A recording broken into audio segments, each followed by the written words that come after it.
इतनी गल नहीं वो अंदर बात सी अंदर चल रहा है तो लोगों को कमेंट के अंदर मौका नहीं मिल रहा।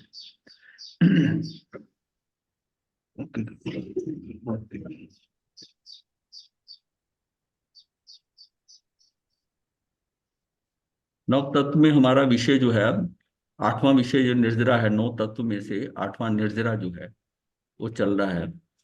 तो निर्जरा जो है पूर्व से बंधे आत्मा के साथ संयोगित कर्मों का झड़ना अर्थात जीव का कर्मों से संबंध छूट जाना, यानी कर्मों का क्षय हो जाने को निर्जरा कहती हैं। मोक्ष की साधना में एक महत्वपूर्ण साधक तत्व, यानी इसको बाधक तत्व हमने जाने थे और साधक तत्व ये जो सहायता करते हैं मोक्ष प्राप्ति में, तो महत्वपूर्ण साधक तत्व है निर्जरा। कर्मों की निर्जरा दो प्रकार से होती है, अकाम निर्जरा, सकाम निर्जरा। अकाम निर्जरा जो जो कर्म चारों गतियों में सभी जीवों को दुख सुख के फल को दिलाकर आत्मा से अलग हो जाते हैं, झड़ जाते हैं, वो काम निर्जरा है। मतलब जिसको कि जीव जो है भोग लेता है, जिसका वेदन कर लेता है, जिसका वेदन कर लेता है, उस समय पर वो जो है उसमें सुख और दुख की जो प्राप्ति होती है और उसके कारण वो झड़ जाते हैं, और ये अकाम निर्जरा। उसने उसका कोई प्रयत्न नहीं किया, अपने समय से आकर अपनी स्थिति बंद के अनुसार अनुभाग जो था वो देकर, वो जो कर्म हमने चार्ज किए थे अपने कषायों के द्वारा, वो कर्म अब जो है हट रहे हैं और डिस्चार्ज होते हुए जो कुछ चढ़ा है उस पे मुलमा चढ़ा था वो उतार के दे रहे हैं।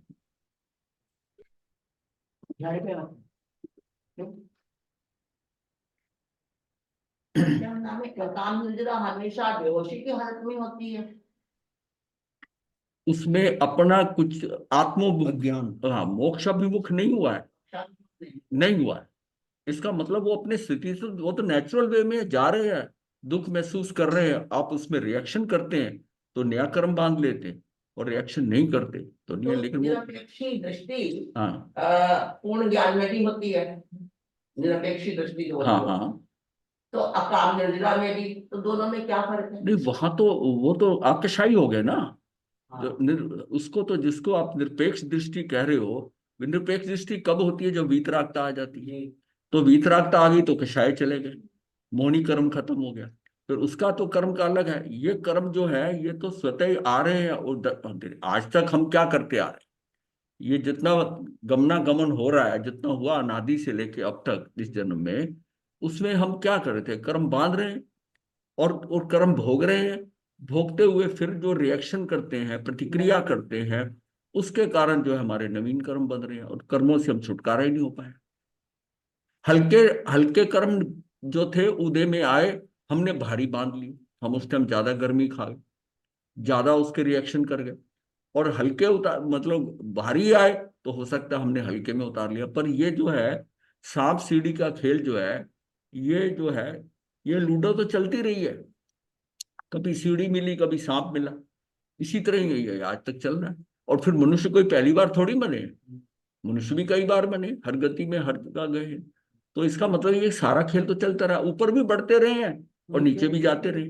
ऊपर कम भरे नीचे ज्यादा होता है। नहीं, ये कुछ नहीं कह सकते आप, नहीं नहीं, ये नहीं कुछ कह सकते। ये आप देव गति में गए हैं, मनुष्य गतियों में आए हैं, मनुष्य गतियों में आए हैं, यहां से कुछ ऐसा कर दिया तो नर गति में चले गए। अब देखो ना, वासुदेव बनकर नर गति में जा रहा है, वो वासुदेव जो है, वासुदेव वही बनेगा जिसने तप किया होगा, तप किया होगा तो निदान किया होगा, हाँ, और निदान करके वो फिर नरक में चला गया, और वहां से नरक में निकलता है तो फिर वहां से कौन सी नरक में मतलब कहाँ जाएगा? अब सातवीं नरक में जैसे ब्रह्मदत्त गए हुए हैं, सात देवता, वहां से निकलेंगे तो त्रियंच बनेंगे, सातवीं नरक वाला तो त्रियंच ही बनेगा ना। तो स्वयंभू रमन स्वयंभू जो है, स्वयंभूम, और जो आठवां और बारहवें, ये दोनों जो है सातवीं नरक में गए हैं, और वहां से निकलेंगे तो त्रियंच बनेंगे। अब त्रियंच बनकर फिर क्या खुराफात करते हैं, फिर कर्म और बांध ले, त्रियंच का कोई पता है? पचेंद्रीय त्रियंच बनेंगे। तो अपने को सिर्फ ये है कि ये कर्म अकाम निर्जरा, मतलब है कि मेरा निर्जरा कब मुक्ति की बात होती है? पहले यही नहीं जाना मैं आत्मा हूं। कर्म का अनंतानुबंधी किशाई की चौकड़ी से नहीं टूटेगा, कैसे वो करेगा? सकाम निर्जरा, वो उसके अंदर उसको भान ही नहीं है इस बात का। वो तो जो शरीर मिला है, उसको त्रियंच में था तो आदतन जीता था, उसको वैसे ही जीता है। और देवगति में उसमें भी उसका कोई मुक्ति का तो कोई है नहीं है, दरगति में नहीं है। एक मनुष्य गति में वो भी कितने विरले मनुष्य जो हैं जो इसका मोक्ष अभिमुख होते हैं कि हाँ मोक्ष भी कोई चीज है, आत्मा है, हमने जल्दी से जल्दी जाना है, ये उसके अभिमुख होना पड़ेगा आपको वहां तक जाने के लिए। इच्छा जागृत हो गया। हाँ ये है, मोक्ष अभिमुख होता है। तो सकाम निद्रा में तो कभी हो सकता है भाव की सकाम निद्रा तो वीतराग की ना, समझ। सकाम निर्जरा हमारी चाहे पूर्णतः नहीं, मतलब हम निर्जरा को कर्म की करते हुए निर्जरा कर रहे हैं, निर्जरा कर रहे हैं, वो पूर्णतः नहीं हुई सारे, लेकिन अंशतः तो हो रही है। ये शुद्धिकरण तो हो ही रहा है ना, शुद्धिकरण तो हो रहा है पूर्णता से भी। ये संवर क्या है, संवर से ही तो शुद्धि शुरू होती है ना, संवर से शुद्धि शुरू होता है, इससे निर्जरा क्या आगे बढ़ती है। और फिर उसके बाद मोक्ष के मतलब है कि पूर्ण निर्जरा हो गई, मोक्ष का मतलब पूरा खाली हो गया कर्म का। ये कहना चाह रही हूँ कि सकाम निद्रा में जो स्थिति है हाँ वीतराग वो की, वीतराग तक ही है नहीं नहीं, उस समय, उस क्षण। नहीं वीतरागी की नहीं, सकाम निर्जरा अपनी संपद भी। वीतरागी तो है। नहीं नहीं, आपने उदीर्णा करी, आपने भी सकाम निर्जरा करी, हाँ ये बात है। सकाम निद्रा सकाम निर्जरा यही है, आपने वो उदय में आए अपनी मर्जी से अपने समय से, और आपने आगे आ जाएगा अभी तक कि सकाम निर्जरा क्या है, आत्मा के साथ पूर्वबद्ध कर्मों की स्थिति पूर्ण होने पर ये हो गया, मतलब उसमें रिएक्शन नहीं करा, वो पद हुई कि निकल गया। उदय में आने से पूर्व ही सम्यक साधना या पुरुषार्थ सहित संपूर्ण शुद्ध भावों के द्वारा एवं 12 प्रकार के तप द्वारा कर्म मल को हटाना सकाम निर्जरा है। जहाँ सकाम निद्रा होगी वहाँ उदीर्णा भी होगी। उदीर्णा, उदीर्णा भी, उदीर्णा भी है, उदीर्णा सहित होगी सकाम निद्रा। उदीर्णा सहित होगी। और सकाम निर्जरा वो भी हो जाएगी जिसमें आपने रिएक्शन नहीं किया। अब गस सुख माल की है, वो उसके उस समय वो साधना में जो लगे हुए हैं, वो जो कर्म उदय में आ रहे हैं, अब उसके नवीन तो बंधे नहीं है, वो तो उसकी मुक्ति के मार्ग के लिए वो सकाम निर्जरा ही होगी ना। इसलिए कहा गया है ना कि जितना आप अपने आत्मा के साथ रहते हो वो उस समय सकाम निर्जरा हो जाएगी। वही मैं कह रहा हूँ। हाँ, नहीं नहीं वीतराग की बात अलग है, उस समय राग द्वेष नहीं कर रहे। हाँ उस समय हो जाएगी उस समय वीतराग। राग द्वेष नहीं। वीतराग शब्द को वहां ये ठीक है कि आत्मा में जब रहते हैं वो उस समय होता है। वीतरागता शब्द तो बहुत बड़ा शब्द है। जी। अकाम निर्जरा तो समस्त जीवों के होती रहती है, किंतु सकाम निर्जरा वृत्ति श्रावकों के, सम्यक दृष्टि जीवों के तथा संयमियों के होती है, जिनकी साधना का लक्ष्य मोक्ष अभिमुख हो। ध्यान में आप बैठेंगे, आत्मा में जाएंगे तो मोक्ष अभिमुख हो गए ना, वैसे कैसे आंखें बंद करके बैठेंगे। अभी अगर साधना करते हैं ध्यान साधना, तो वो मोक्ष के लिए ही कर रहे हैं अपने के लिए, कि मेरी कर्मों की निर्जरा हो जाए, मेरा नवीन कर्म बंधे ना। मतलब हमारा प्रयास क्या है कि जो बंधे हुए हैं उनका तो मैं कुछ कर नहीं सकता, लेकिन उसके उदय में आने पर या तो मुझे भान ना हो, और भान हो तो मैं उसको कंट्रोल करूं, रिएक्शन नहीं करूं। क्योंकि नवीन कर्म बंधा फिर तो बात निर्जरा नहीं है, फिर निर्जरा नहीं है, क्योंकि एक समय में या तो बंद होगा या निर्जरा होगा। अगर बंद हो रहा है तो निर्जरा नहीं हो रही। हम कई बार शब्द वो ये यूज कर देते हैं कि भाई कर्मों की निर्जरा तो हो ही रही है, वो हट रही, वो निर्जरा नहीं हो रही है, उसमें नवीन कर्म बन रहा है आपका, तो फिर निर्जरा किस बात की। उस समय में वो हट गया और आपने नवीन बांध लिया, बस इतना ही बात, ट्रांसफर हो गया ना।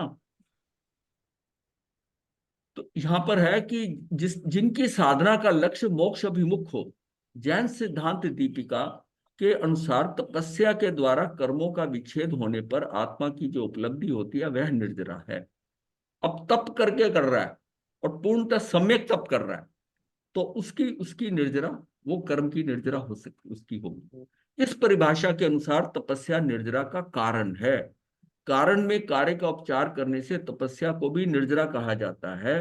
बाह्य तप में शारीरिक क्रिया की प्रधानता होती है, जो कि सीधा स्थूल शरीर को प्रभावित करती है। निर्जरा हम किसको कहेंगे तप करते हुए, जिसमें उसका जो कार्य है ना, वो जो कहाँ किसको प्रभावित कर रहा है, वो कार्मन शरीर, अंदर सूक्ष्म शरीर को प्रभावित कर रहा है।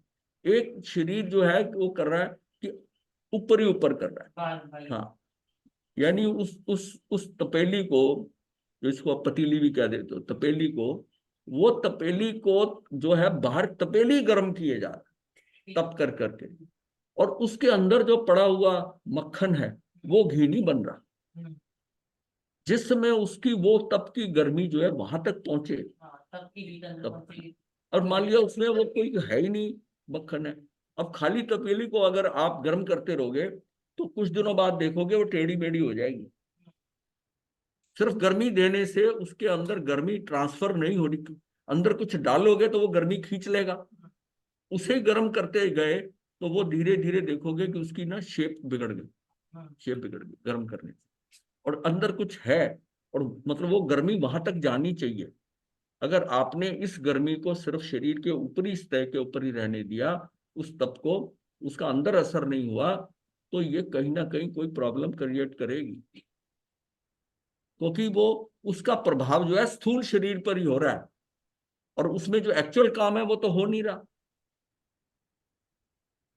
निर्जरा एक ही है, फिर भी कारण को कार्य मानकर उसके 12 भेद किए गए हैं। 6 बाह्य और 6 अभ्यंतर हैं। ये अनशन, उनोदरी, भिक्षाचरी, रस परित्याग, काया क्लेश और प्रतिसलीनता, ये 6 बाह्य हो गए। और प्राचित, विनय, व्यावच जो है, या व्यावृत्ति भी कहते हैं, स्वाध्याय, ध्यान और व्युत्सर्ग है, ये 6 अभ्यंतर तत्व। ये अभ्यंतर है, 6 बाह्य तपों के 12। अभ्यंतर तप में मानसिक क्रिया की प्रधानता है। ये तप सूक्ष्म शरीर को सीधा प्रभावित करते हैं।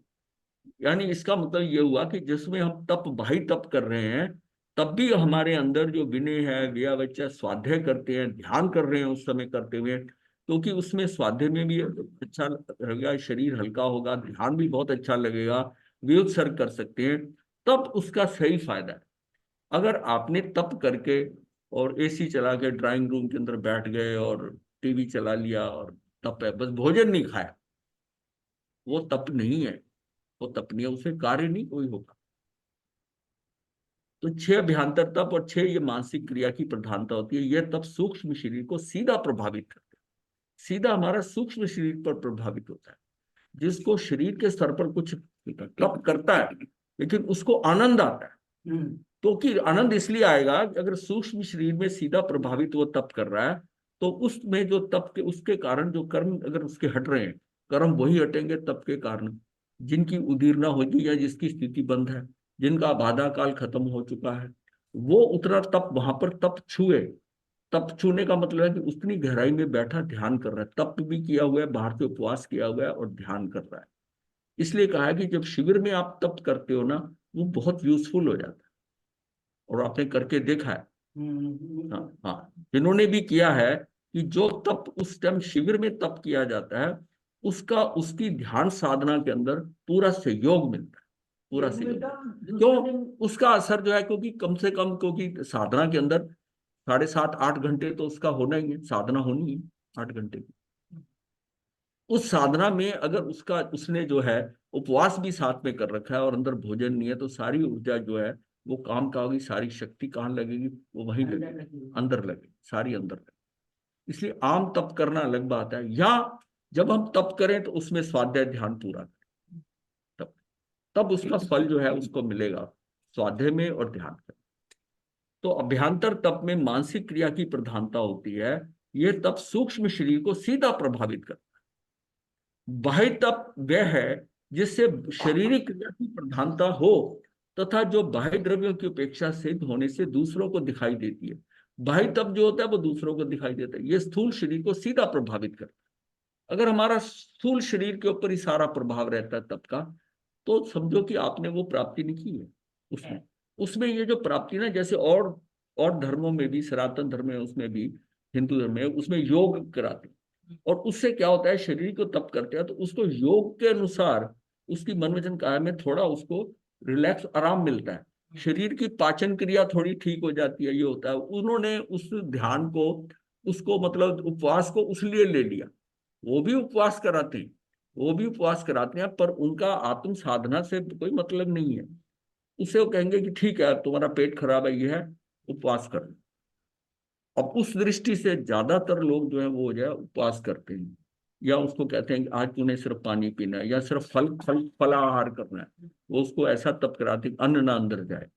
तो वो तो ज्यादातर ऐसी उपवास करते हैं। हमारे यहाँ जो इसमें तप दिया है ना, उस तप के अंदर कर्म निर्जरा के हिसाब से मतलब है कि भाई तप भी कर रहे हो तो अभ्यंतर तप का भी उसका लक्ष्य होना चाहिए। और असली काम उसको तभी उसका फायदा होगा उसके तप का। ठीक है। अभ्यांतर तप वह है जिसमें मानसिक क्रिया की प्रधानता तो हो तथा जो मुख्य रूप से बाह्य द्रव्यों की अपेक्षा से रहित होने से दूसरों को दिखाई ना भी दे। अभ्यांतर तप सूक्ष्म शरीर को सीधा प्रभावित करता है। अभ्यांतर तप जो है ना, वो सूक्ष्म शरीर को सीधा प्रभावित करता है। अंतरंग परिणामों की मुख्यता रहती है तथा इनका संवेदन स्वयं को होता है, स्वयं होता है, अपने स्वयं को होता है। वो जो अंदर जब आएगा, आपका ध्यान अच्छा लगेगा तो आप फील होगा कि आज ध्यान बड़ा अच्छा लगा, आज बड़ा अच्छा लग रहा है, शरीर हल्का है, हल्का होगा। तो उसका इसका मतलब है कि वो जो है वो इफेक्ट कहाँ कर रहा है, सूक्ष्म शरीर को सीधा प्रभावित करता है। अंतरंग परिणामों की मुख्यता रहती है तथा इनका संवेदन स्वयं को होता है। जब तक बाह्य तप के द्वारा तन मन वचन इंद्रिया और अंगोपांगों को साधा नहीं जाएगा और चेतना को कष्ट सहिष्णु नहीं बनाया जाएगा, तब तक अभ्यांतर तप आत्मशुद्धि में साधक नहीं बनेगा। बाह्य तत्व की आवश्यक है। हाँ, तप बाह्य तप तो है ही है। जब तक बाह्य तप के द्वारा तन मन वचन इंद्रियां और अंगोपांग को साधा नहीं जाएगा, तो बाह्य तप भी आपको करना है। बाह्य तप तो करना, दोनों का कॉम्बिनेशन है, खाली बाह्य तप भी नहीं रह सकते। दोनों तो नहीं। हाँ, अभ्यांतर तप अकेला कार्य कर सकता है, हाँ, अकेला कर। हाँ, अकेला तप कर सकता है, वो भी अगर ध्यान से आप करें, लेकिन आपको सहायता मिलती है बाह्य तप से। बाह्य तप से हम आगे करेंगे ना, आगे और समझ आएगा कि जो है चेतना को कष्ट से उसने नहीं बनाया जाएगा, तब तक अभ्यांतर तप आत्म शुद्धि में साधन। जब हमारी सहन शक्ति भी नहीं ना बढ़ेगी, जब शुद्धा वेदनी को सहन करता है, ये सारा करता है, ये तप का बड़ा टोटल प्रोग्राम है।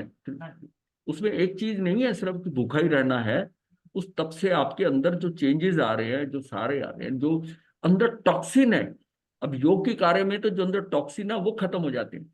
तप करने से, ध्यान करने से कईयों की बीमारियां ठीक हो जाती हैं, यहाँ तक कई के बाद कैंसर ठीक हो गया। क्योंकि फिर भोजन जो है, शरीर तो देखिए उद्गल तो लेंगे, फिर आपने नया नहीं डाला तो पुराने में से खींचेंगे।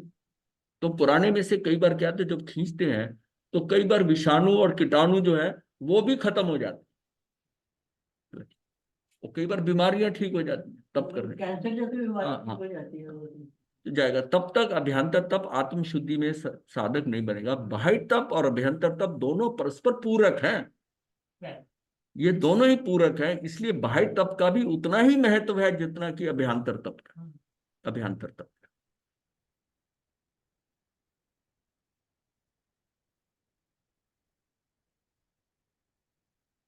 क्लोज लिखा ना।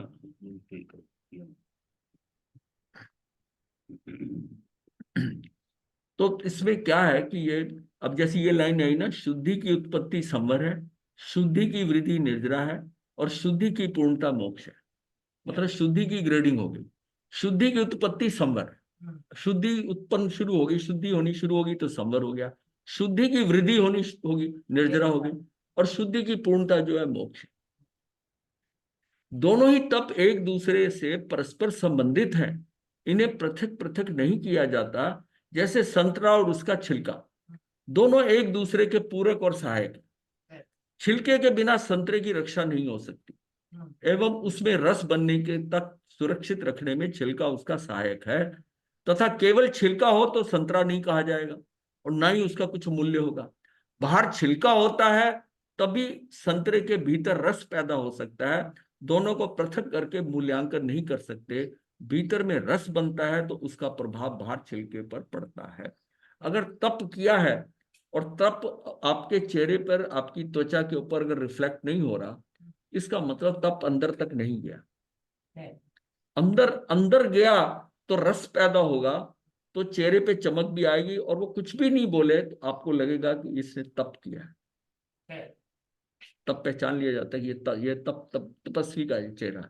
उसका तप जो है ना, चाहे वो कमजोर हो जाए, शरीर से कम हो जाए, फिर भी उसकी आभा, चेहरे के वो सब चमक आती है। वो चमक किस लिए आती है? वो अंदर की जो चमक है ना, जो उसके अंदर रस पैदा हो रहा है, उस रस के कारण अंदर उसकी शरीर। तो बाहर तभी संतरे के भीतर रस पैदा हो सकता है। दोनों ही पृथक करके मूल्यांकन नहीं कर सकते। भीतर में रस बनता है तो उसका प्रभाव बाहर छिलके पर भी पड़ता है। इस कारण जो सम्यक बाह्य तप करता है उसके साथ आंतरिक तप भी होगा, और आंतरिक तप के साथ बाह्य तप भी होगा। ये तो मतलब ये आइडियल कॉम्बिनेशन है कि ऐसा अगर करते हैं, बाहर तप भी करें तो अभ्यंतर तप को भी करें। तप उस प्रक्रिया का नाम है जिससे आंतरिक विकार भस्म हो जाते हैं, कषाय क्रश हो जाती, पूर्ववत कर्मों की निर्जरा होने लगती है, संसारिक वासनाएं विनष्ट होने लगती हैं। ऐसे संयम पूर्वक किए जाने वाले तप को सात्विक तप कहते हैं। अज्ञान के कारण असंयम पूर्वक किए जाने वाले तप को बाल तप कहा जाता है, उसको बाल तप कहा जाता है। जैन धर्म सात्विक तप को प्रशस्त एवं ग्राही मानता है, जो निर्जरा के उद्देश्य से किया जाता है। तप पाने से वस्तु गर्म होती है एवं उनका संशोधन होता है, उनमें से कचरा या निस्सार वस्तुएं निकल जाती गर्म कर, और वे वस्तुएं सारभूत और सुदृढ़ बन जाने से उनका मूल्य और स्तर भी बढ़ जाता है। कई बार जैसे सोना है, जितने ताप का गर्म होगा जितना निखार उसमें आ जाएगा उतनी उसकी कीमत बढ़ जाती है। वस्तुओं की भांति मनुष्य भी तन मन इंद्रियों को विधि पूर्वक तपाने अर्थात समभाव से कष्ट सहने से परिष्कृत एवं सुदृढ़ सुदृढ़ बनाता है। कच्ची ईंट से पकी हुई ईंट मजबूत होती है। सोने को आग में तपाकर ही शुद्ध बनाया जाता है। यदि स्थूल शरीर तप के करने पर उसका प्रभाव कारण शरीर पर ना पड़े अर्थात पूर्ववत कर्मशील ना हो तो भगवान महार की दृष्टि में वह तप सम्यक तप नहीं है। जो साधक अज्ञान पूर्वक केवल स्थूल शरीर को तपाता है वो भगवान महावीर की दृष्टि से तप बाल तप है। अब उसका जो आता है व्याख्या प्रगति में तामली तापस का, हाँ, तो ये जो बंगाल के अंदर वेस्ट बंगाल में मिदनापुर डिस्ट्रिक्ट थी, इसमें ताम्रलिप्ति की स्थिति थी, उसमें ये था तामली तापस था। ये तामली तापस तो उसका नाम बना। ये वहां का बहुत बड़ा घनिष्ठ सेठ था। एक दिन रात्रि को जो उसको स्वप्न आया और उसमें स्वप्न में उसने मतलब स्वप्न क्या उसने फिर चिंतन करा, और करने के बाद उसने कहा कि ये तो मेरा इतना पुण्य खर्च हो रहा है। उसके पास धन दौलत परिवार ये सारी चीज जिधर हाथ डालता था पैसे पैसा हो रहा था। तो उसने कहा ये तो मेरा पुण्य खर्च हो रहा है, मैं इसमें खुश हो रहा हूँ, तो मेरा आगे क्या होगा, ये तो सारा खाली हो जाएगा, तो फिर मेरा क्या होगा। उसने कहा नहीं, मुझे तो आगे का प्रोग्राम बनाना है। तभी उसने रात में ही जो है अर्धरात्रि में ही डिसाइड किया कि मुझे सुबह ही दीक्षा ले ली। मतलब ये नहीं कहा कि मैं 6 महीने बाद ले लूंगा 4 महीने बाद, मुझे कल सुबह ही दीक्षा लेनी, आयु का कोई भरोसा नहीं है। और मुझे दीक्षा लेकर और उसमें फिर उसने दीक्षा ली और साथ में ये निष्कर्ष निकाला कि मैं बेले बेले तप करूंगा, बेले बेले तप करूंगा और उसमें अतापना लूंगा दोनों हाथ ऊपर करके, और और प्रणामा प्रवज्या, जो जीव मुझको मिलेंगे मेरे समक्ष आएंगे उनको मैं नमस्कार करूँ। तो वो ये करके उसने सुबह होते ही उसने जो है घर वालों को सबको परिजनों को इकट्ठा करा, एक भोज करा, बड़े बेटे को अपना सारा संभाला सारा घर बार, और जो है दीक्षित हो गए। 60,000 वर्ष तक बेले बेले तक। उस समय उसकी आयु जो थी जब ये प्रण किया तो 24,000 वर्ष की थी। 60,000 वर्ष का तप करने के बाद तब भी वो इंद्र बना, ईशान इंद्र बना। ये लेके चलो। अब ये भी साथ में मेंशन किया है कि इतना तप हो गया था कि अगर ये बाल तप ना होता, ये बाल तप ना होता और जो भगवान का जैसा बताया हुआ सम्यक तप होता तो इतने में 7-8 लोग भोग जा सकते थे। बताने के लिए इतना कर लिया उसने, लेकिन वो बाल तप होने के कारण वो ईशान इंद्र बना, ईशान इंद्र। तो अज्ञान तप में हिंसा हिंसा का विवेक नहीं होता, ये केवल शारीरिक कष्ट या देह दंड तक ही सीमित रहता है। ये जो अज्ञान तप है, बाल तप कह दो अज्ञान तप कह दो, इसमें अहिंसा हिंसा का विवेक नहीं होता, वह केवल शारीरिक कष्ट व देह दंड तक ही सीमित रहता है, इसलिए वह सम्यक तप नहीं है। सम्यक तप वह है जो स्थूल शरीर को तपाने के साथ साथ कार्बन शरीर को भी तपाए, उसे क्षीण कर डाले, तभी वह सम्यक और क्रम कर्म क्षयकारी तप होगा। मतलब कर्म कर्म जो है वो क्षय करने का तप होगा, निर्जरा के योग्य होने से मोक्ष मार्ग प्रदान करेगा, वो मोक्ष मार्ग प्रदान करेगा। गन्ना महीने के बाद 9 महीने किया, 9 महीने में तप किया हाँ, आपने? और ताम्रलिक तापस ने 60,000 वर्ष का 60,000 वर्ष का तप। मुझे तुलना करें। हाँ, दोनों का फर्क है, क्योंकि उसमें ऐसा है ना, उस समय आयु 84,000 वर्ष की थी। इसका मतलब वो तो युवा था अभी जिसमें उसने करा, और इतना तप उसने करा, तप करा, पर सबसे बड़ी बात है कि उसके कहीं प्रमाद नहीं आया। और यहाँ सबसे बड़ा उसके अंदर ये था कि उसने कोई चीज मांगी नहीं, नहीं तो वो बलेंद्र बन जाता। तो जब बलि चंचा से आए थे तो कहाँ वो भवनपतियों का बनना था इंद्र, और कहाँ ईशान इंद्र बना, शुक्रेंद्र से भी ऊपर। तो सिर्फ ये था कि उसने अपनी तरफ से कुछ नहीं तो वो खुश हो जाता मुझे इंद्र बनाने आए, उसने बिल्कुल नहीं। ये उसका एक प्लस पॉइंट था कि उसने नहीं किया, नहीं तो हाँ निष्क्रियता। हाँ निष्क्रियता की। उसने कहा कि नहीं, वो अपना अपने उनकी उनकी बात ही नहीं सुनी, बल्कि वो नाराज होके गए। देव देवियां जो आए थे वो नाराज होकर गए उसके बाद। और बाद में जब उसका शरीर छूट गया तो उसकी शरीर की दुर्गति करने भी आए। ठीक है, वो एक अलग इशू है, लेकिन ये देखिए ना कि उसने वहां उसी के कारण उसका कल्याण। यहां से पता चलता है कि जो कुछ होना है वो हमारी इंटेंट से होता है। क्योंकि वो जो देव देवी आए थे वो उसको यही कहते रहे कि तू निदान कर, क्योंकि उसका तप बहुत हो गया था, कि निदान कर कि मैं बलेंद्र बनूं।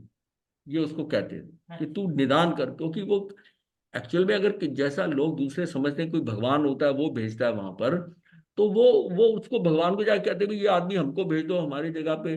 ना तो त्रैत्रंशिक देव है, ना ही हमारे पास कोई इंद्र है, तो कम से कम हमारा ध्यान रखो, हमारी तो सारी व्यवस्था ही बिगड़ी हुई है तो इंद्र के बिना। तो वो ये कहते, लेकिन नहीं, उन्होंने कहा तू कर, इसका इस तरह हम तुझे तेरा बहुत ध्यान रखेंगे, सब कुछ होगा, तुझे बहुत सुख पद पहुंचाएंगे। तो आप इस तरह का निदान करो, 3 बार ये कहो कि मैं वहां का जाने वाला हूँ, मतलब ये बात करके उसने बिल्कुल उनकी बात सुनी तो सुनी नहीं। इसका मतलब है कि हम इंटेंट जो है अगली गति की, या तो हम जो कार्य करते हैं यहाँ पर उसके अनुसार हमको नेचुरल वे में मिलता है, और या में हम इंटेंट करें तो वो मिल सकता है। अब उसमें से which ever is the lowest वो मिल जाएगा।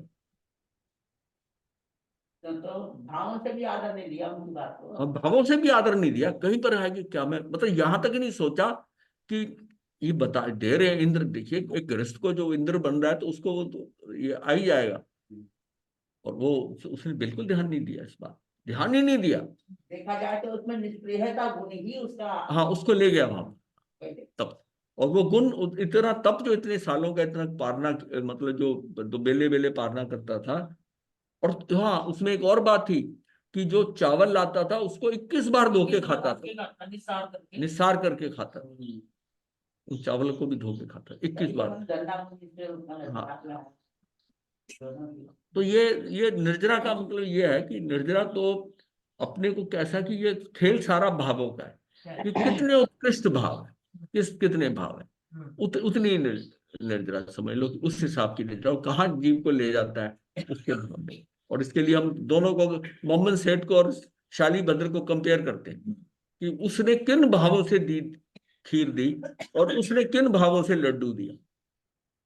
और दोनों ही उसमें श्रेणिक राजा के राज्य में जाकर हुए और दोनों के साथ हुए। तो ये सारा भावों का है, तो काम निर्जरा में क्या भाव रहते हैं, मेरा ये हाँ चल रही है। हाँ हाँ, तो उसमें भाव, तभी तो ना भावों का नियंत्रण बहुत जरूरी है। अगर आपने तप करते हुए भाव कहीं इधर से उधर हो गए, भाव नहीं होने चाहिए।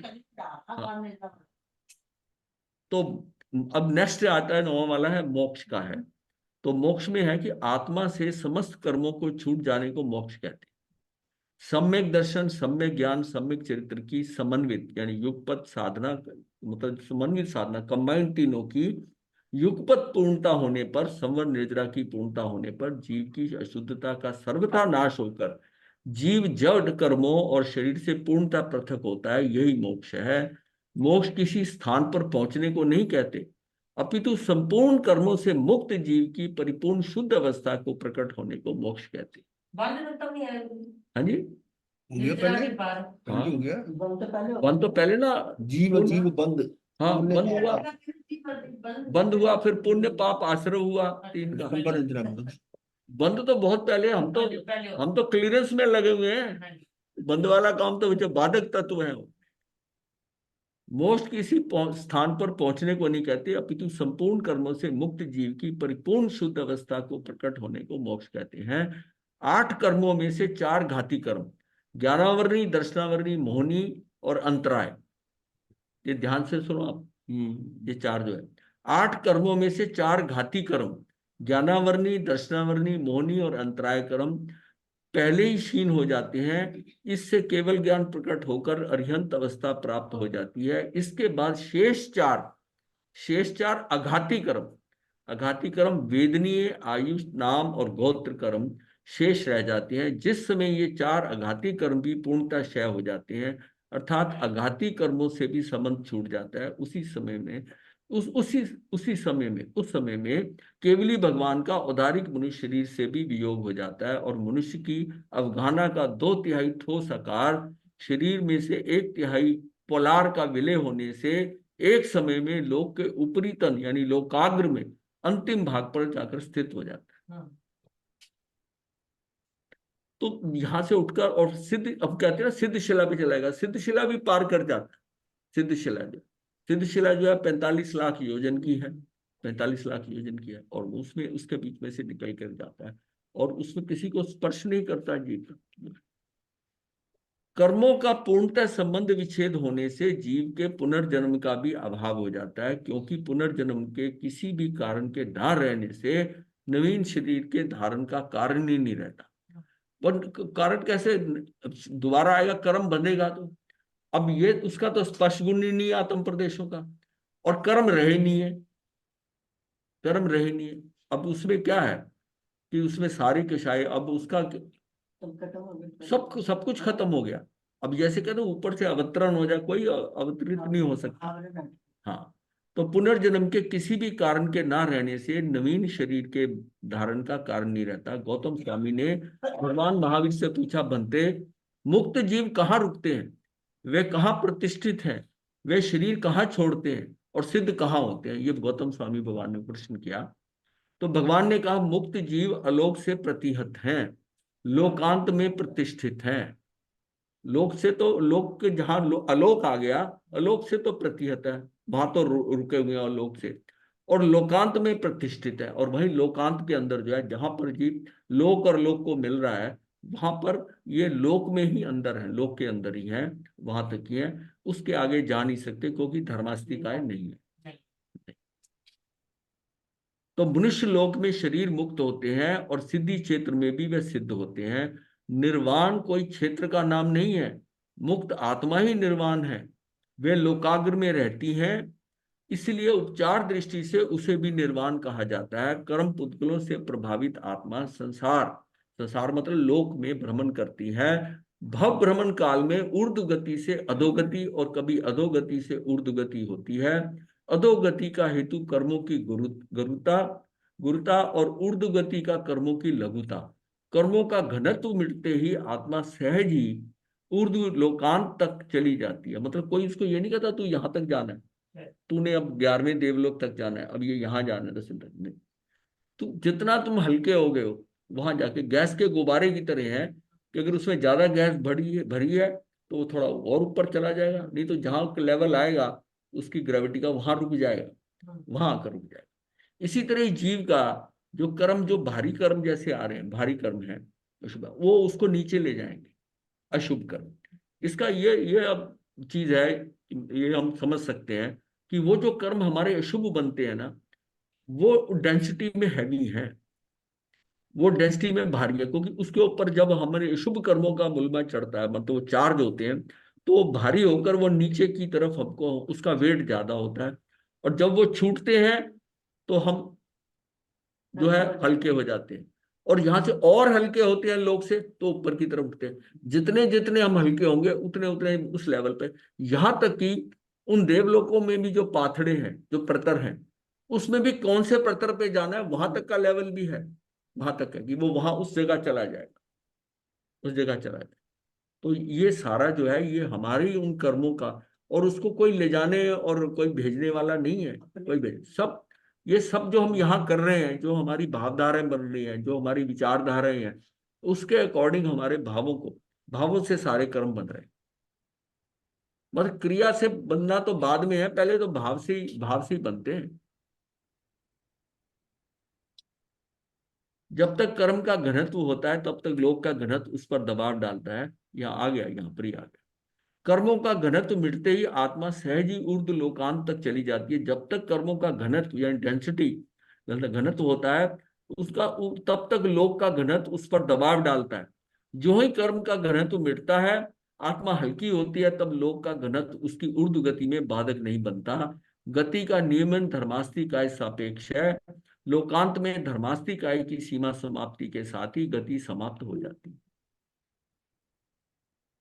वे मुक्त आत्मा जीव जो है, मतलब मुक्त आत्मा लोक के अंतिम छोर तक पहुंच स्थिर हो जाते हैं। मुक्त जीव अशरीर होते हैं। गति शरीर सापेक्ष है। गति जो है ना, यहां पर भी तो घूम रहा है ना, वो गति शरीर सापेक्ष है, इसलिए मुक्त जीव गतिशील नहीं होने चाहिए। ये बात उचित लगती है क्योंकि ठोस होने से उनमें कंपन नहीं होता, जैसा कि अकंपित दशा में जीव की मुक्ति होती है। सिद्ध सदा उसी स्थिति में रहते हैं। सर ये दोबारा पढ़ोगे, दो लाइन। यहाँ पढ़ दे, ऊपर से पढ़ देता हूँ। मुक्त मुक्त ये वे मुक्त आत्मा लोक के अंतिम छोर तक पहुंच पहुंच स्थिर हो जाते हैं। मुक्त जीव अशरीर होते हैं। गति शरीर सापेक्ष है। जो गति हमारी वो इसलिए कि पुद्गल, क्योंकि 6 द्रव्यों में से क्रियाशील 2 ही द्रव्य हैं, पुद्गल और जीव है।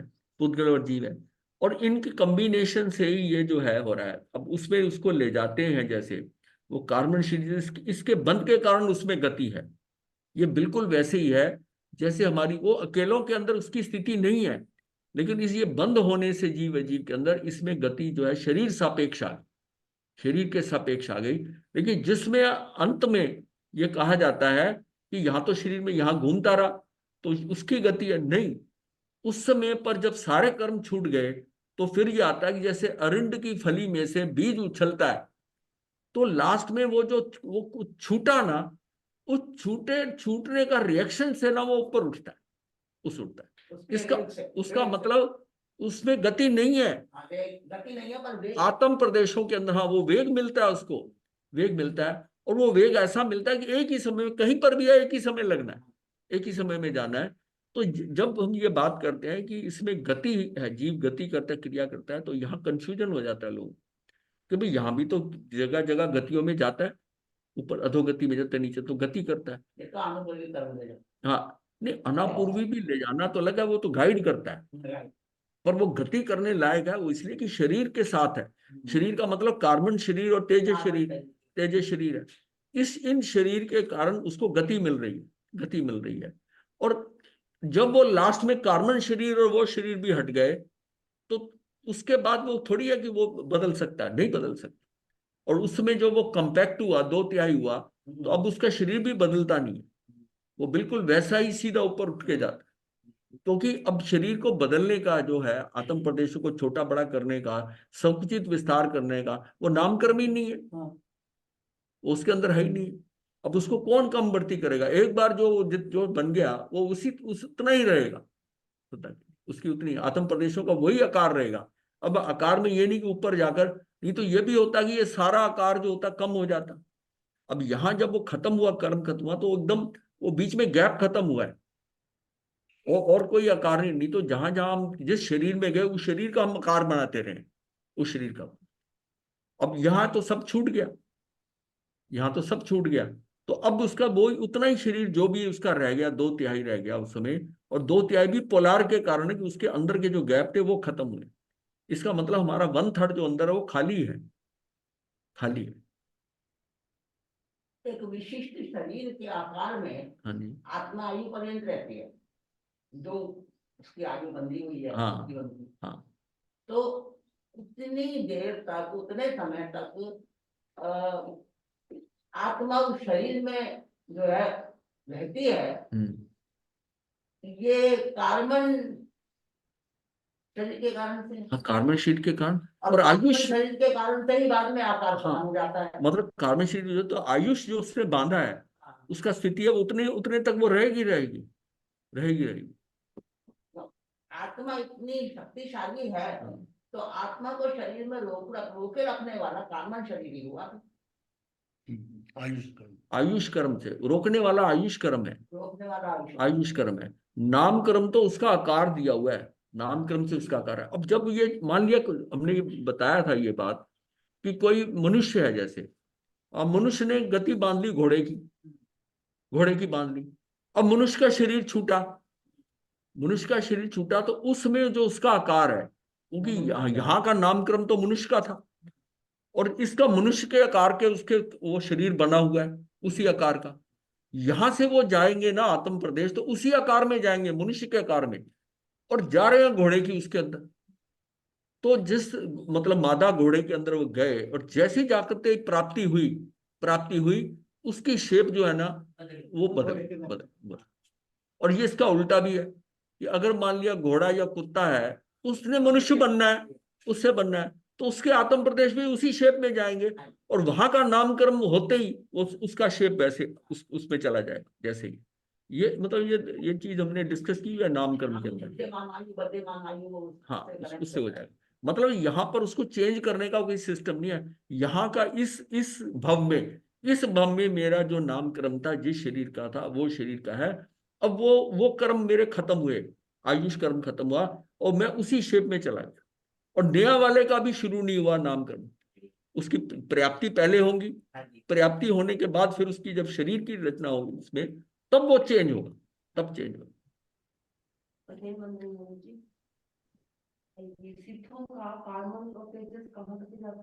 सिद्धों में होता ही नहीं, कारण में होता यही छूट जाना है। यही है। जब मतलब सिद्ध होने को होती है तो इसी के साथ ही छूट जाता है। हाँ, सारा सब कुछ उतर गया, सब कुछ, सिर्फ आत्म प्रदेश रह गए। अभी आज मतलब ऐसा उनका प्रश्न समझ गया, वो ऐसा है, ये कार्बन शरीर जो है ना, यही हमारा बंधक है, यही हमें गतियों में ले जा रहा है। ये कार्बन शरीर ये छूट गया, मेन सारी साधना इसी की हो रही है। तेजस शरीर तो उसके साथ सपोर्ट करता है, ये ऊर्जावान शरीर है, उसके साथ ही रहता है। पर सारा जो खाता है हमारा, जो हमारा कर्मों का खाता है, वो तो कार्बन शरीर है।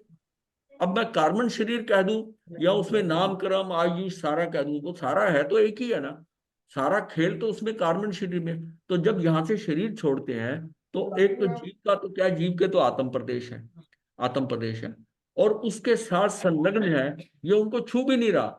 उसके साथ वो कार्बन शरीर है और तेजस शरीर है। तेजस कार्बन करना, बस ये पैकेज है।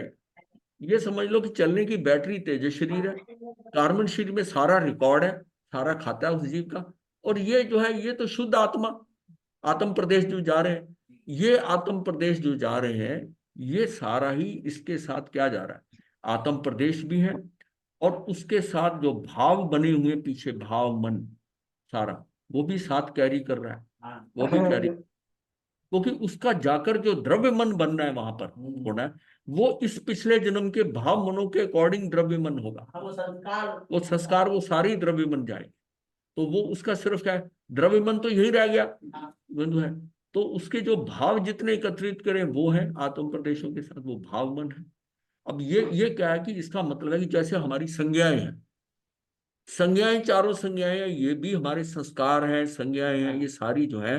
तो इसका मतलब वो अगर कोई पूछे कि आत्म प्रदेश वो शुद्ध है, लेकिन उनके साथ ये पैकेज भी साथ ही है।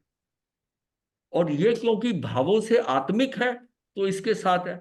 और सारा रिकॉर्ड जो है कर्मों का, वो कार्बन शरीर के साथ है। और इसको गति देने वाला, जो ऊर्जा देने वाला है, वो साथ में तेजस शरीर है, जो ऊर्जावान है। तो ये सारा पैकेज, मतलब जाता माल क्या है, ये सारा, ये समझने वाली बात है।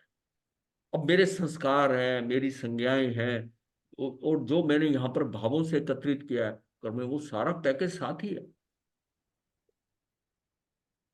तो फिर महाराज जी उस स्थिति में ये 1/3 और 2/3 की क्या मतलब बेसिस है? ये 1/3 तो 2/3 तो उन सिद्धों के लिए है ना, ये अपने यहाँ पर नहीं है। कृष्ण सिद्धों के लिए हाँ, पूछा था उन्होंने। हाँ, नहीं नहीं वो मैं बात, मोक्ष जब हम जब जो अभी जीव को बता रहे हैं ना, मोक्ष। घोड़े को नाम क्रम ये जो भी चल रहा है, वो तो यह है कि शरीर से जाता क्या है। अब तो हम वो बात कर रहे हैं। तो सिद्ध की बात कर रहे थे, जब कर रहे थे तब हम 1/3 की बात करी थी, कि वो जो होता है उस समय वो सारा कचरा हटता है। ये जितना ये कार्बन शरीर है, तेजस शरीर है, और जो हमारा औदारिक शरीर है, सब छूटता है, यहीं पर ही है। और उसमें सिर्फ आत्म प्रदेश जाते हैं, उसमें और कुछ पैकेज भी नहीं जाता है। ये भाव मन संस्कार, ये संज्ञा, ये कुछ नहीं जाएंगी, शुद्ध आत्म प्रदेश ही जाएंगे। उदाहरण शरीर के छूटने के साथ ही तेजस कार्बन के साथ ही छूट जाती है ना। उस समय सिद्ध सिद्ध सिद्ध जब सिद्ध जब हाँ। करना चाहिए। चौदहवीं चौदहवीं गुण स्थान। चौदह गुण स्थान। मुक्त जीव अशरीर होते हैं, गति शरीर सापेक्ष है, इसलिए मुक्त जीव गतिशील नहीं होने चाहिए। ये बात उचित लगती है, क्योंकि ठोस होने से उनमें कंपन नहीं होता, जैसा कि अकंपित दशा में जीव की मुक्ति होती है। सिद्ध दशा उसी स्थिति में रहती है। सही अर्थ में वह उनकी स्वयं प्रयुक्त गति नहीं है, ये बंधन मुक्ति का वेग है। सिद्धशील मतलब है उनकी अपनी गति नहीं है। ये बहुत बड़ा कंफ्यूजन है। अच्छे अच्छे ज्ञानी को भी कंफ्यूजन मैंने देखा कि ये है कि उसकी गति है, और चर्चा करी है उन्होंने इस बात की। तो उनकी स्वयं प्रयुक्त गति बंधन मुक्ति का वेग है, जिसका एक ही धक्का एक समय में लोकांत तक ले जाता है।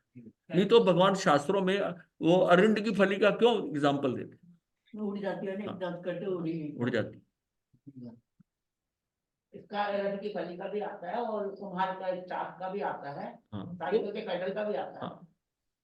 नहीं वो तो उसमें है कि उसको घुमाते हुए गति होती है ना, इसमें तो उसको फूट कर जब उड़ता है तो घुमा के छोड़ देता है वो, उसमें कुछ देर तक साइकिल चलती है और चाक भी चलता है। वो इनर्शिया है। वो अलग चीज है, वो भी आता है, उसका वर्णन भी आता है। तुम्बे के ऊपर 7 लेयर वो भी आता है, वो अलग चीजें हैं। लेकिन ये जो है ना, ये अरिंद की फली जो है ना, ये इसका मतलब उसका वेग से ऊपर को उठता है, ऊर्ध्वगमन करता है, घूमता नहीं है यहाँ।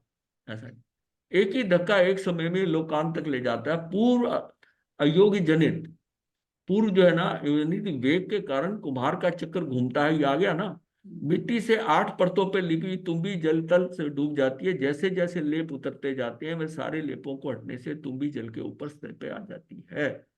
जो है एरंड की बीज फली में बंधा रहता है, किंतु फली के फटते ही बीज ऊपर उछलता है।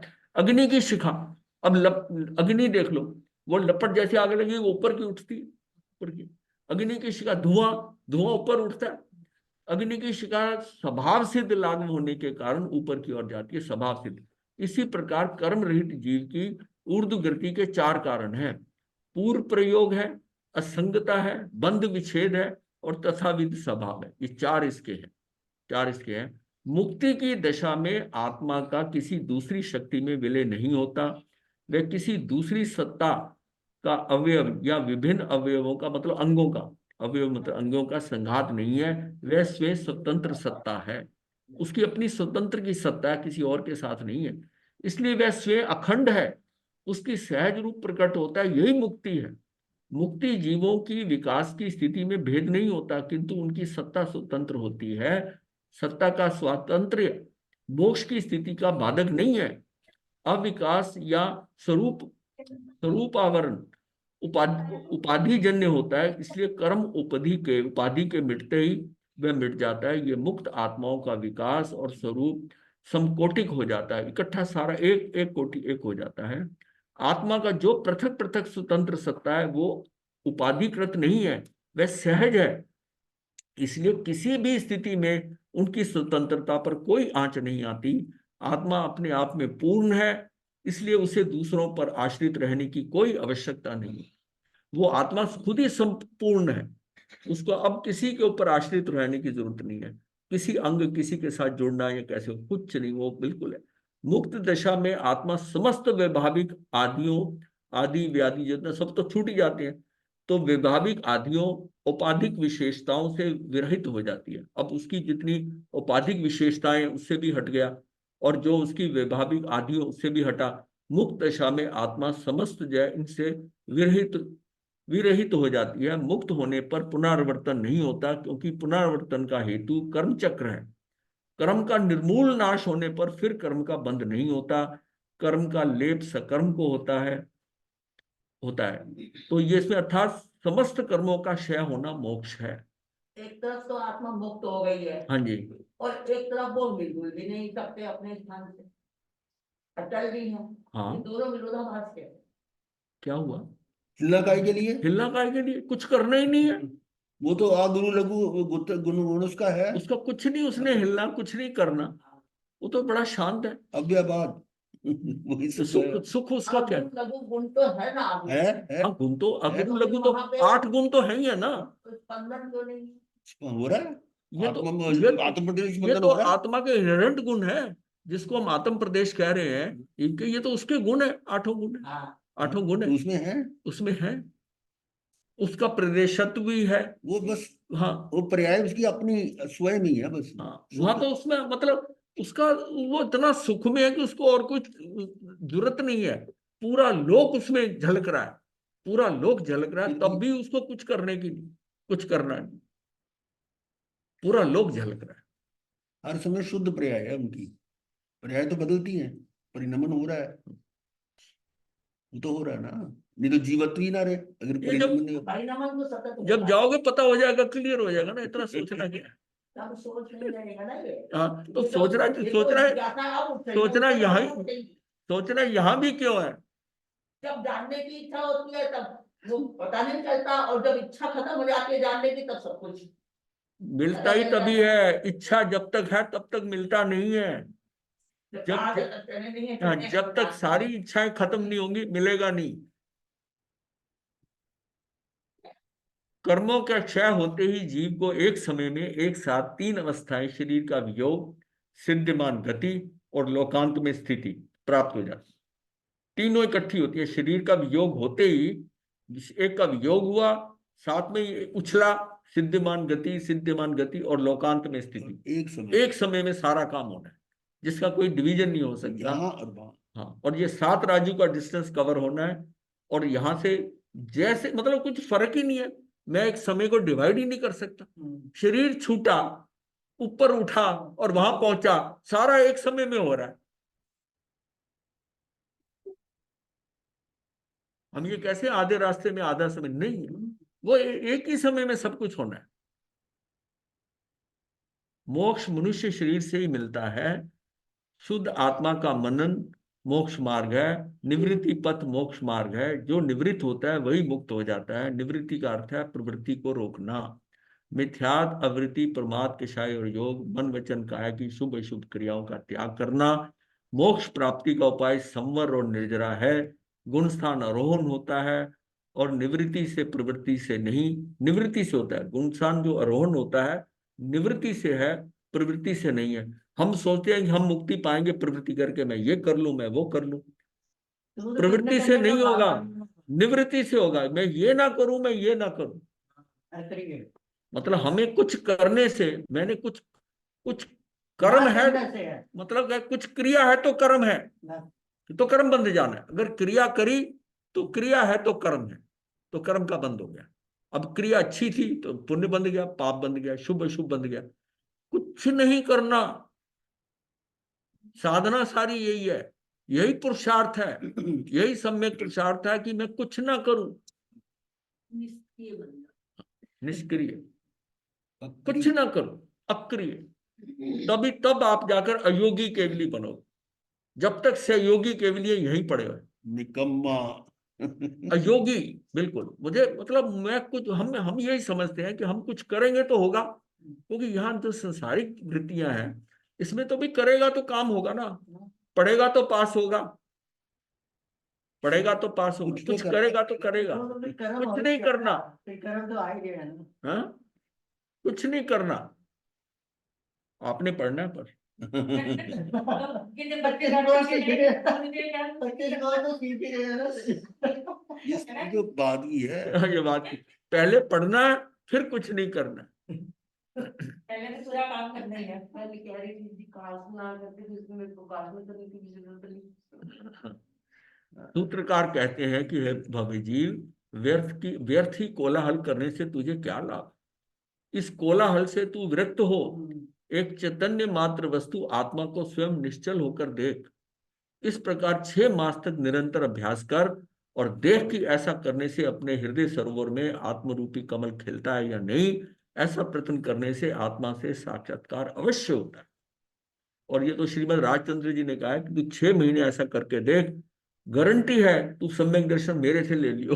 क्या करके देख लीजिए, 6 महीने 6 महीने क्या करके देखो। ये बताया जो है, जो निरंतर अभ्यास करे।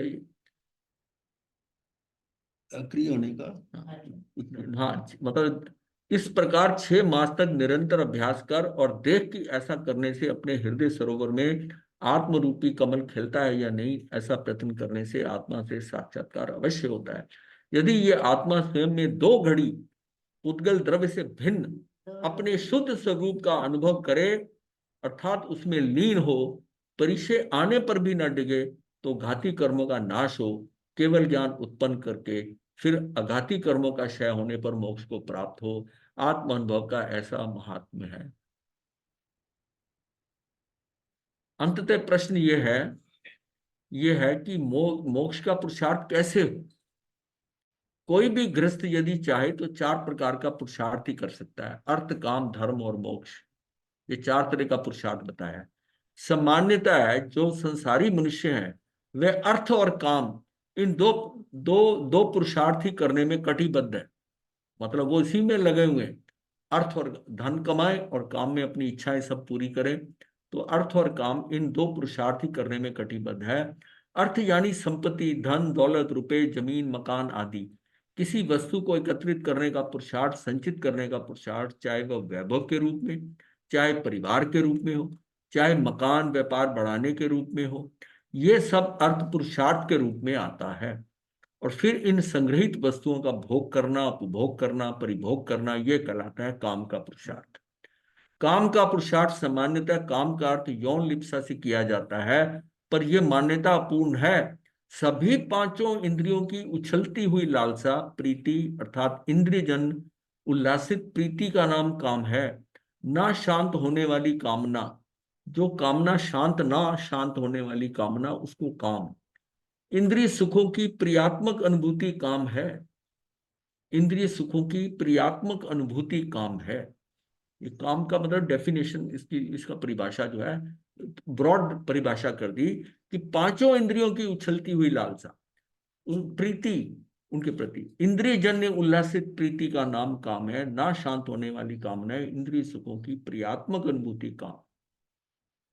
यदि हम अपने जीवन का निरीक्षण करें, विश्लेषण करें, तो हमें पता लगेगा कि हमारा जीवन बस इन्हीं 2 प्रकार के पुरुषार्थ में व्यतीत हुआ है और हो रहा है।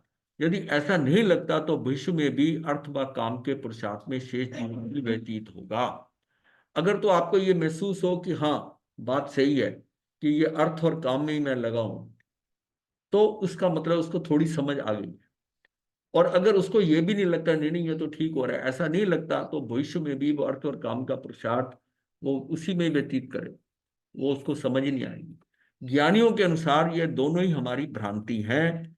ये हमें सुख नहीं देंगे, यानी अर्थ और काम ये हमें सुख नहीं देंगे, अपितु सुख का मात्र क्षणिक आभास करवाते हैं। इससे सच्चे सुख की प्राप्ति नहीं हो पाती। इसलिए ज्ञानियों ने इन दोनों प्रकार के पुरुषार्थ से निकलने का मार्ग बतलाया और वह है धर्म पुरुषार्थ। अब धर्म और मोक्ष 2 रहते हैं 4 में से। यदि हम अर्थ व काम का पुरुषार्थ करते रहे तो हम कभी मोक्ष प्राप्त नहीं कर सकते, मुक्त नहीं हो सकते। धर्म के पुरुषार्थ से हमारे संस्कार थोड़े बदल जाते हैं। आसक्ति और विरक्ति, इन 2 छोरों में धर्म से जागृति आ जाती है। इससे हमारा दृष्टिकोण बदलता है। मतलब एक तरफ आसक्ति है, हमें पता है 2 छोर है, आसक्ति और विरक्ति। हाँ, आसक्ति विरक्ति के छोर, इस 2 लाइन में, इसके बीच में कहीं जो है ना जागृति आ जाती। वो जो जागृति है इसी से ही हमारा दृष्टिकोण बदलता है। जागृति आई तो दृष्टिकोण बदलता है और फिर हम विरक्ति की तरफ चलते हैं। तो हमारी सोच थोड़ी ज्ञानियों की सोच से मिलने लगती है। अब हम किसी को समझाएंगे ना तो उसको कुछ नहीं समझ आता, क्योंकि वो इतना आसक्त है, आसक्ति की तरफ झुका हुआ है। तो दो पलड़े हैं तराजू के, आसक्ति और विरक्ति। वो आसक्ति की तरफ झुका हुआ है, उसको विरक्ति की बात समझ नहीं आएगी कि महाराज क्यों हमारा अच्छा बड़ा घर बनाया तोड़ रहे हो, ये ऐसा क्या, हमारा सब बड़े मजे में चल रहा है, बड़ा आनंद आ रहा है, सब कुछ है, क्योंकि उसके अंदर आसक्ति की तरफ है, आसक्ति की। और जागृति एक बार हो गई तो फिर उसको विरक्ति भी नजर आने लग जाएगी। जागृति तभी होगी जब आसक्ति के साथ दूसरे एंड के ऊपर विरक्ति भी नजर आ रही है उस समय। अब ये जागृत हो गया कि नहीं, ये तो फंसा रही है आसक्ति, तो मुझे तो विरक्ति की तरफ जाना चाहिए। ये पॉइंट जो है ना इसको जागृत कर दे। और यदि हम अर्थ और काम का ही पुरुषार्थ करते रहे तो हमें कभी मोक्ष प्राप्त नहीं। तो आसक्ति विरक्ति, इन 2 छोरों में धर्म से जागृति आ जाती है और इससे हमारा दृष्टिकोण बदलता है, हमारी सोच थोड़ी ज्ञान। अब हमें ज्ञानी की बात सही लगने लग जाती है। पहले लगता वो नहीं, वो जो बता रहे हैं ना वो समझ आ रही है। क्योंकि अब उसका एंगल जो है ना, उसका जो विजन है, उसकी जो दृष्टि अब विरक्ति की तरफ भी होगी। सोच बदल जाए। हाँ, उसका उसका उसका बदल जाए, धर्म से जाग जाए, तो इससे क्या हुआ, हमारा भी बदलता है। और फिर हमारी बलदान महाराज जी, ज्ञानियों की सोच से मिलने लगती है, ज्ञानियों से मिलने लगती है। और अब समझ में आने लगता है कि ज्ञानी क्या कह रहे हैं, और हमें मुक्ति का मार्ग अच्छा लगने लगता है। इच्छाओं का दिशा परिवर्तन होता है, जिससे यह धारणा पुष्ट होती है कि हम भी मुक्ति के मार्ग को अपनाएं। इसी से ही भूमिका बन जाती है और धर्म अच्छा लगने लगता है। उसके अंदर से थोड़ी इच्छा हो जाती है हाँ, कि हाँ, मतलब अब उसे धर्म अच्छा लगने लगता है कि नहीं, मुझे जाना है, मुझे समाहित करनी है, मुझे ध्यान शिविर करना चाहिए। भूतकाल की करी भूलों का स्मरण हो, उनकी स्मृति भविष्य को सुधारने में सहयोग देने लगती है। एक एक कदम आगे बढ़ाते जाने से शांति का अनुभव और प्रोत्साहित करता है। अब हम शीघ्र मुक्ति करने की कामना नहीं, एक तरह की प्यास अनुभव करने लगते हैं, और अधिक शीघ्र मुक्त होने की अभिलाषा मोक्ष मार्ग पर आरूढ़ करती है। चलिए यहाँ तक करिए। कामना और प्यास में क्या फर्क हुआ? क्या कामना माने, नहीं, प्यास? हाँ, ये शब्द है, अभिप्सा कह लीजिए, ठीक सर। अभिप्सा कह लीजिए। अभिप्सा हर एक को नहीं समझ आती, इसलिए प्यास कर दिया। ये मतलब है कि जो जो प्यास भी जो होती है ना, वो बहुत दूर तक वाली चाह, मतलब लंबी अभिप्सा, एक्चुअल वर्ड अभिप्सा है, पर अभिप्सा हर एक को समझ नहीं आता।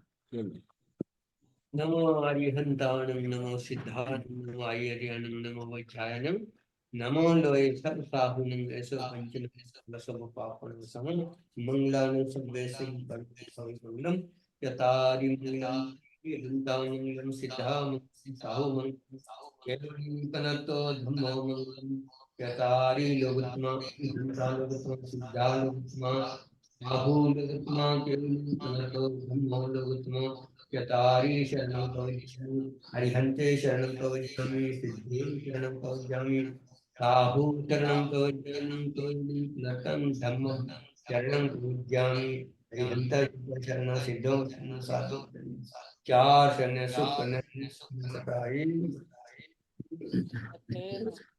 ಏನು ಅಂತ ಅದೇನ್ ಬಂದ